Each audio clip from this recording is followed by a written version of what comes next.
आज तक रेडियो सुनता है सारा जहां।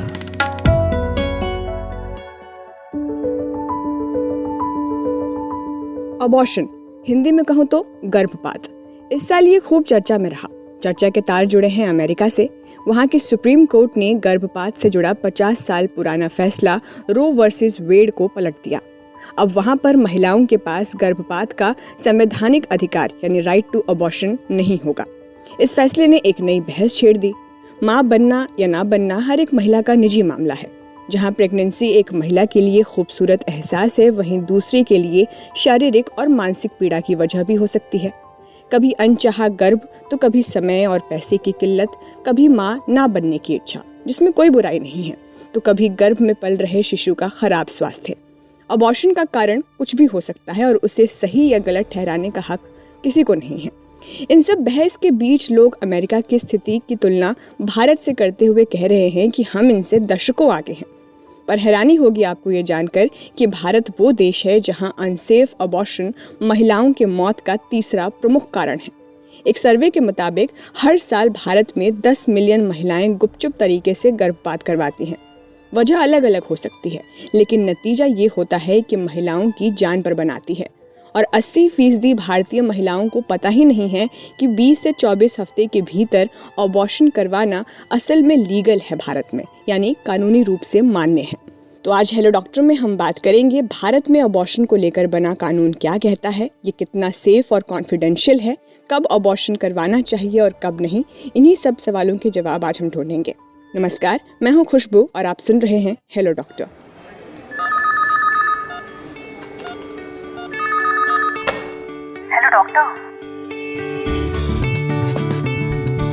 जैसे मैंने आपको बताया भी कि भारत उन कुछ चुनिंदा देशों में से एक है जहां महिलाओं को कानूनी तौर पर गर्भपात का हक है, लेकिन यहाँ समस्याएं अलग तरह की है।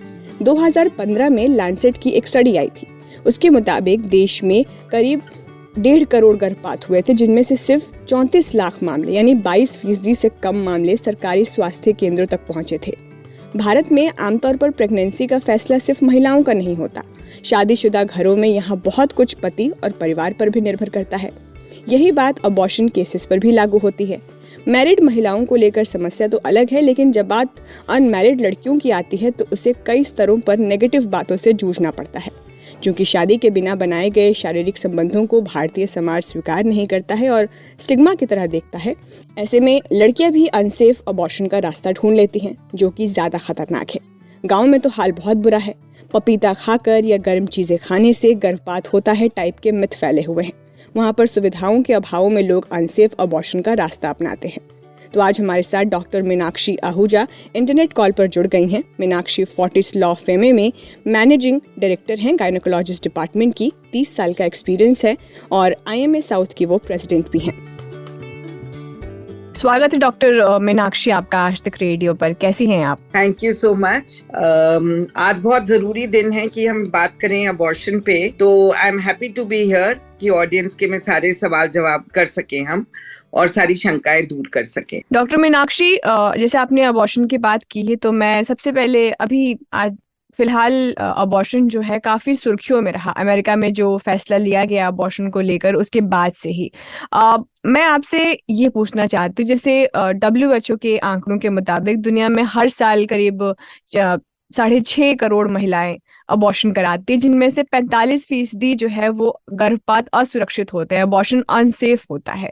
तो ये जो अबॉर्शंस के मामले देश में बढ़ रहे हैं, उसके पीछे की क्या वजहें आप देखती हैं? आपका इतना एक्सपीरियंस रहा है और आपने कई केसेस देखे होंगे, इतने सालों से आपने नोटिस भी किया होगा। क्या वजहें आपको लगती है कि अबॉर्शंस के जो केसेस हैं खासकर इंडिया में बढ़ रहे हैं लगातार? देखिए, सेक्स जो है वो एक परफेक्टली नेचुरल थिंग है।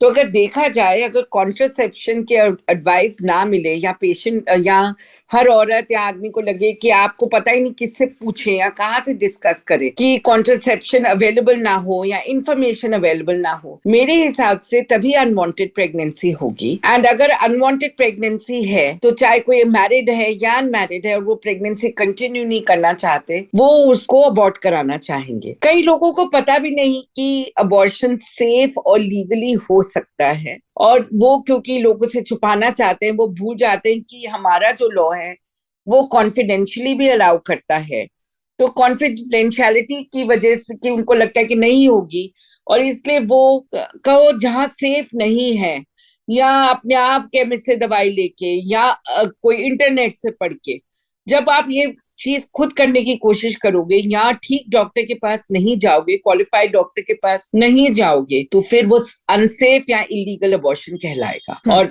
उसका इसीलिए हो रहा है, मेरे हिसाब से अगर इंफॉर्मेशन अवेलेबल होगी कॉन्ट्रसेप्शन पे एंड एक्सेस होगा करेक्ट कॉन्ट्रसेप्शन के लिए, तो ऑब्वियसली अनवांटेड प्रेगनेंसीज नहीं होंगी।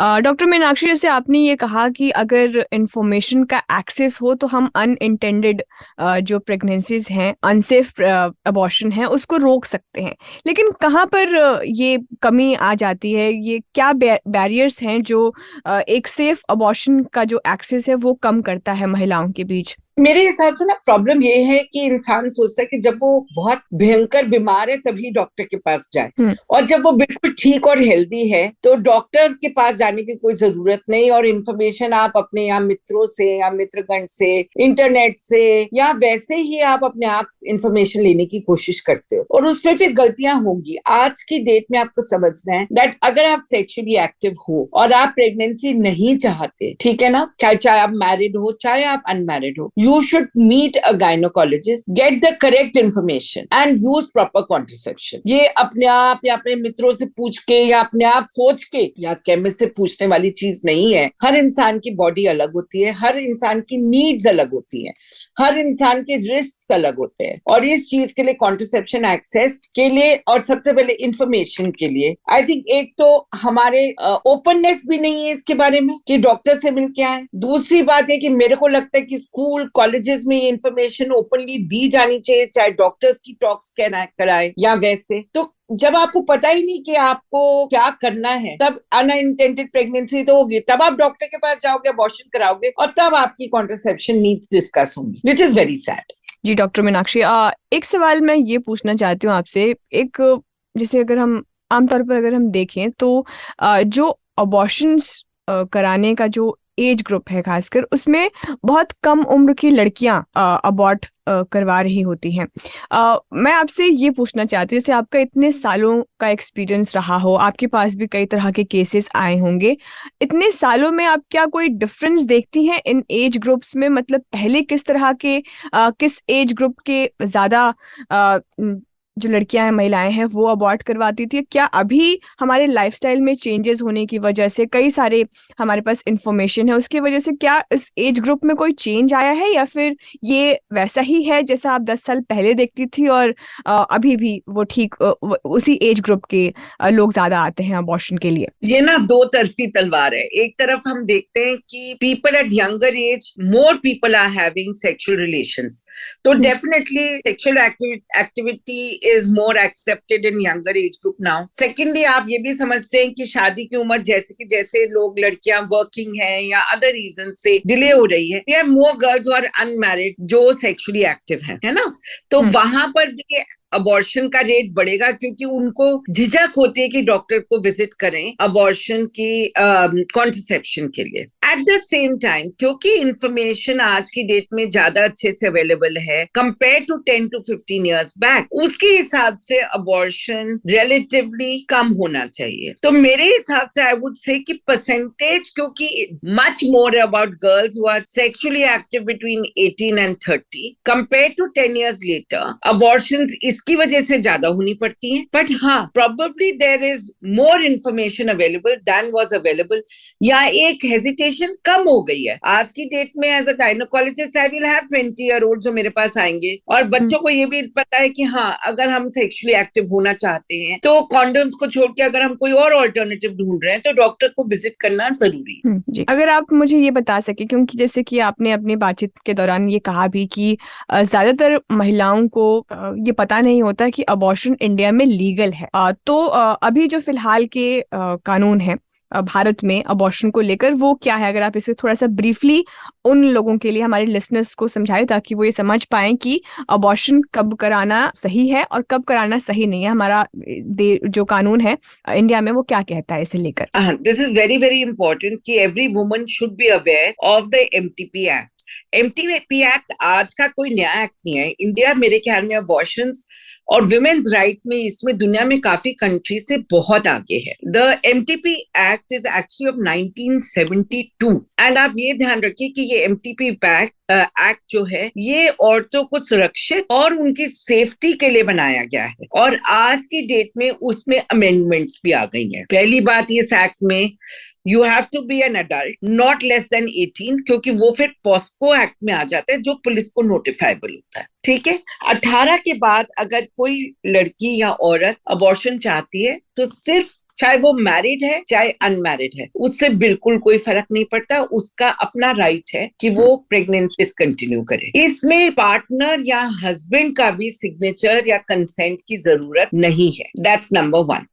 ठीक है, दूसरा चीज है कि पहले हम अबॉर्शन जो करते थे लॉ अलाउ करता था 20 वीक्स तक प्रेगनेंसी डिसकंटिन्यू करने के लिए। जो नई अमेंडमेंट आई है वो 24 हफ्ते तक आप प्रेगनेंसी डिसकंटिन्यू कर सकते हो। बट ऑब्वियस बात है कि 12 वीक्स के बाद प्रेगनेंसी डिसकंटिन्यू करने में माँ की भी लाइफ को खतरा होता है एंड यूजुअली ये एमटीपी तभी करे जाते हैं।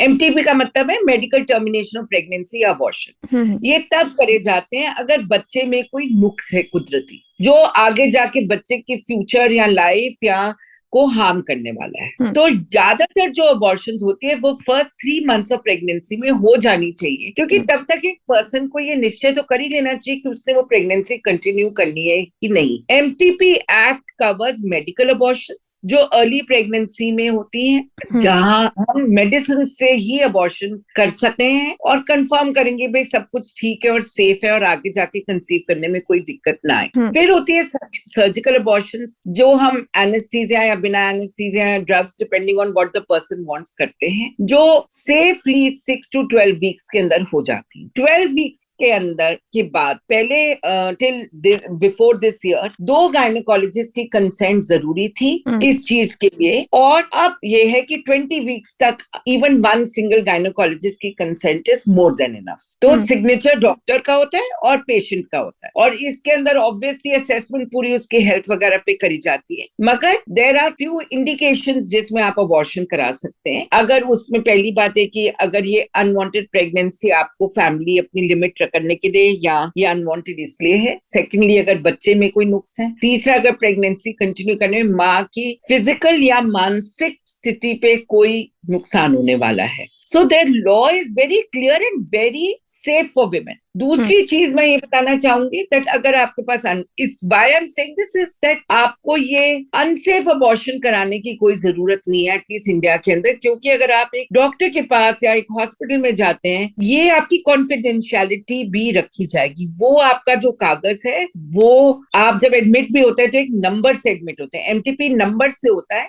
It is not with your name. No paper or document has your name in it, and without the access from a court of law, आपका कोई कागज खुलवा भी नहीं सकता। इतनी ज्यादा सपोर्ट और कॉन्फिडेंशियलिटी है विमेन के लिए, ताकि अगर उनकी बाय चांस अनवांटेड प्रेगनेंसी हो गई है फॉर व्हाटसोएवर रीजन और she does not want to continue, वो अपनी abortion safely and with full confidentiality करा सकती है विद हर ओन चॉइस। इसमें किसी और को ये इंफॉर्मेशन ना देने की जरूरत है और ना ही किसी और को दे सकते हम। इवन एज अ हॉस्पिटल और डॉक्टर, कल को कोई और आके अगर वो कहे हमें फाइल दिखाइए, जैसे इंसान को लगता है भाई कोई ब्लैकमेल कर लेगा इससे मैं छुप के किसी कोने में जाके कराऊं, not at all. Those papers are sealed and they are not accessible to anyone. जी डॉक्टर, तो ये आपने बहुत अच्छे से मतलब एक पॉइंटर्स के हिसाब से बता दिया कि क्या हमारा कानून एक्चुअली में कहता है अबॉर्शन को लेकर।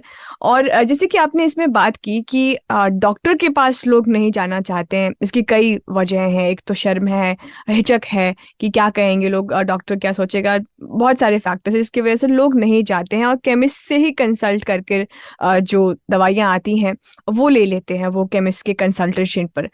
मैं आपसे ये जानना चाहती हूँ कि अगर मान लीजिए कि एक महीने का किसी को पता चला कि वो 1 month प्रेग्नेंट है, तो उसने केमिस्ट के पास से दवाई लेकर अबॉर्ट कर लिया घर पर ही, लेकिन उसके क्या नुकसान हो सकते हैं, कितना खतरनाक हो सकता है अगर हम घर पर ही किसी के कंसल्टेशन से और दवाइयाँ अवेलेबल है तो वो ले लिया हम लोगों ने। इंसान को, मेरे को लगता है कई बार लगता है कि आप हॉस्पिटल जाएंगे, आपकी कंसल्टेशन पे खर्चा होगा, डॉक्टर अननेसेसरी टेस्ट, आप ये भूल जाते हैं कि वो आपकी सेफ्टी के लिए कराए जाएंगे।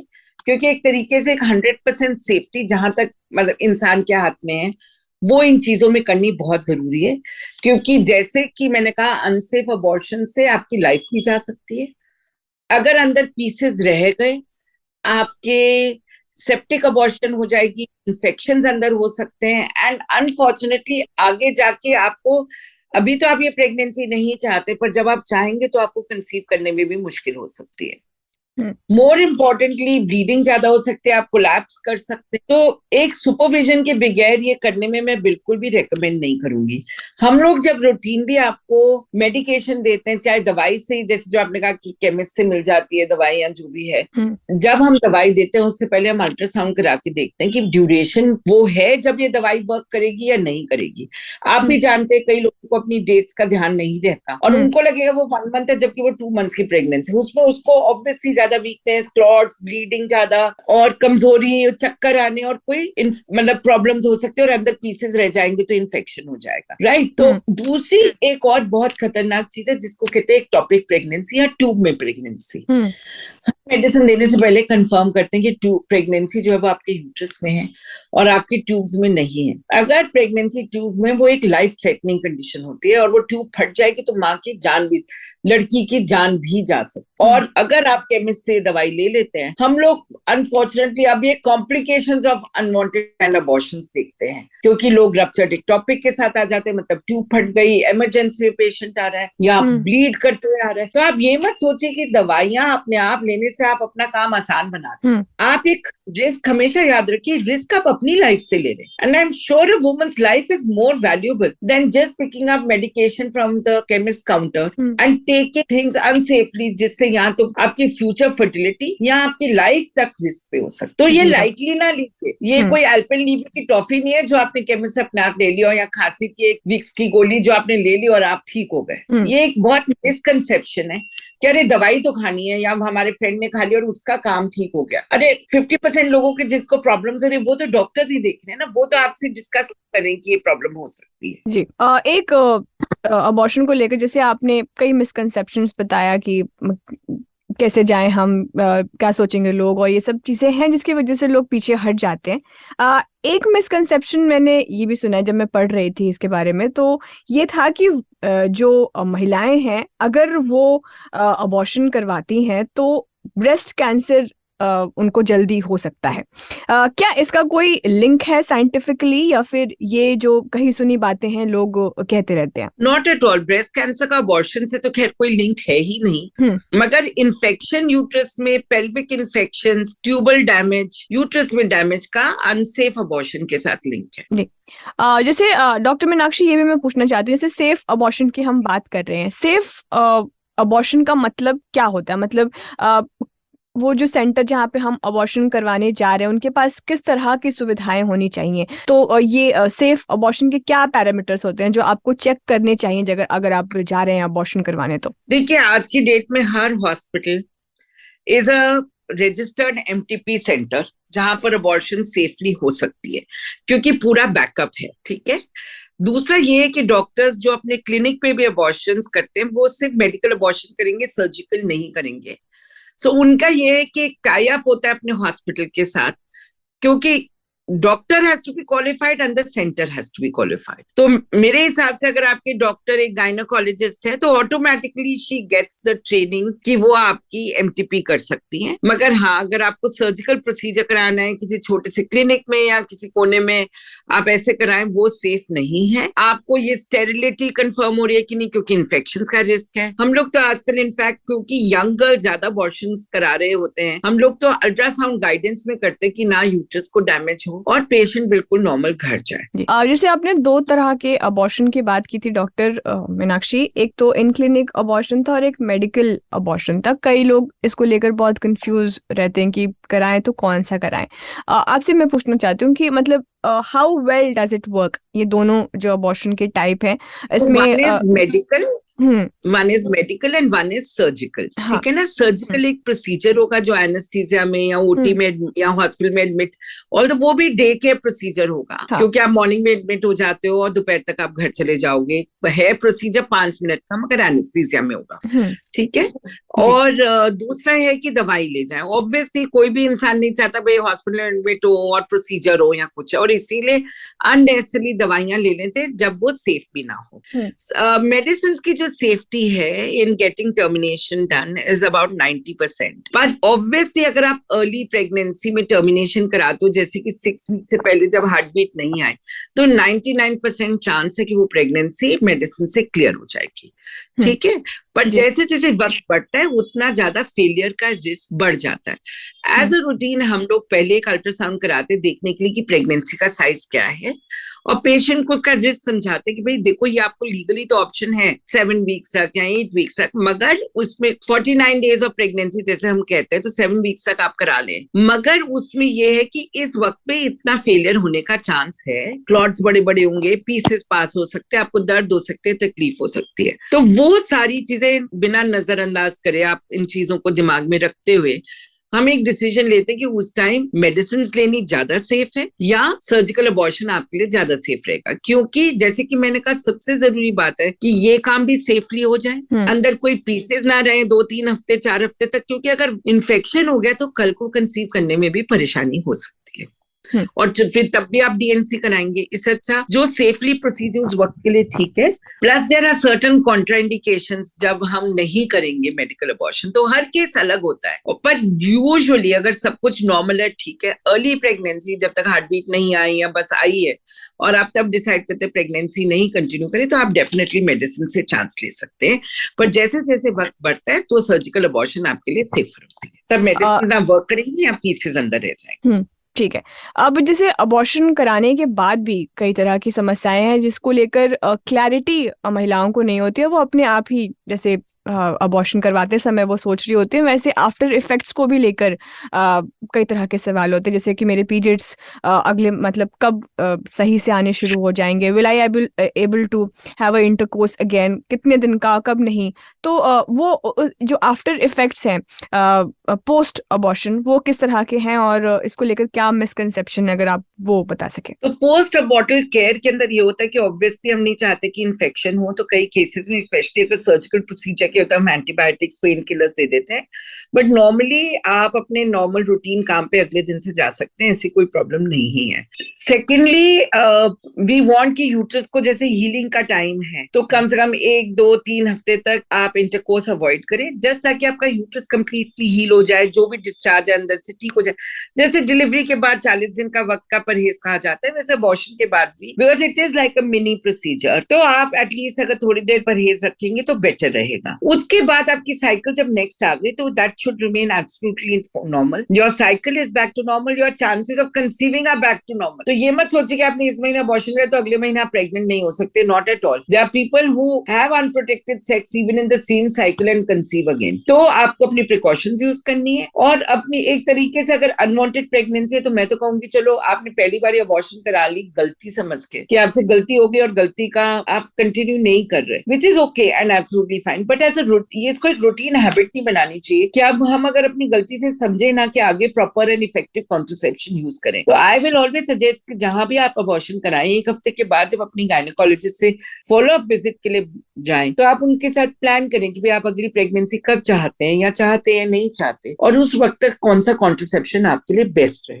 बाकी if it's an early abortion, आपकी एक्सरसाइज और रूटीन एक्टिविटी, घूमना फिरना, काम पे जाना, everything should be back to normal, maybe even the next day at max within a week. Thank you so much doctor Meenakshi हमसे बात करने के लिए इस टॉपिक पर, जिसे लेकर काफी जो है क्लैरिटी नहीं है लोगों को, और उम्मीद है कि जो हमारे लिसनर सुन रहे होंगे उन्हें काफी मदद मिली होगी जो भी आपने पॉइंटर्स और कानून के बारे में बताया, और जो भी प्रिवेंटिव मेजर्स आपने कहा कि सेफ अनसेफ अबॉर्शन से बचा जा सकता है। Thank you so much doctor Meenakshi. Thank you so much for having me. Thank you. तो आज के हेलो डॉक्टर में इतना ही। विंक म्यूजिक, एप्पल पॉडकास्ट, गाना.com और Jio7 पर भी आप हेलो डॉक्टर के एपिसोड सुन सकते हैं। और फिर भी अगर आप हमें नहीं ढूंढ पाए तो बस एक काम करना है, आपको गूगल पे बस लिख देना है हेलो डॉक्टर आज तक रेडियो। अब दीजिए इजाजत मुझे, नमस्कार।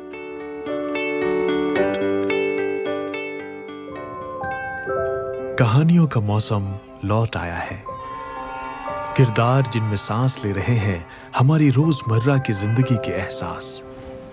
किसी आंख से टपका एक खामोश आंसू, किसी जबान पर आते आते रुक गई कोई बात, किसी की दबी हुई शरारती हंसी, किसी की मोहब्बत भरी एक नजर। हर एहसास में ढूंढिए खुद को, क्योंकि ये है story box. Story box with Jamshed Qamar Siddiqui, only on आज तक रेडियो।